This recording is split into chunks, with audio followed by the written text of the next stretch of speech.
Mini কিচেনে করলাম ডিম পোচ। সো হ্যালো এভরিওয়ান, দেখো আমার মিনি কিচেনের সাইডে চলে এসেছি। আমি আমার মিনি কিচেনে বানাবো ডিম পোচ। তো চলো ডিম পোচটা কেমন হয় তার জন্য একটা ডিম নিয়ে নিই। তো এখন আমি আমার উনানটা দেখো জ্বালিয়ে নিচ্ছি। আর দেখো উনানটা জ্বালাতে গিয়ে এত ঝামেলা হয়েছে কি বলবো, কারণ উনানটা তো জ্বলছিলই না। তো অনেক কষ্টে জ্বালিয়েছি। এখন এর উপরে দেখো হালকা করে তেল দিয়ে নিলাম। আর এখন আমি ডিমটা ফাটিয়ে নেব। যেহেতু অনেকটা বড় ছিল তাই আমি যেটাই ভেবেছিলাম সেটাই হলো, কারণ ডিমটা দেওয়ার সাথে সাথে দেখো কতটা ডিম নিচে পড়ে আছে। তো যাই হোক, এখন আমি মশলা দিয়ে নেব।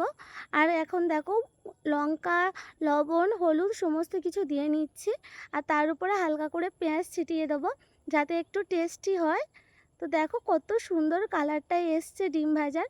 তো এখানে তো ডিম ভাজা হচ্ছিল, আর ডিম ভাজা কমপ্লিট। এখন আমি নামিয়ে নিলাম। আর দেখো ডিম ভাজাটা এখন টেস্ট করে দেখবো।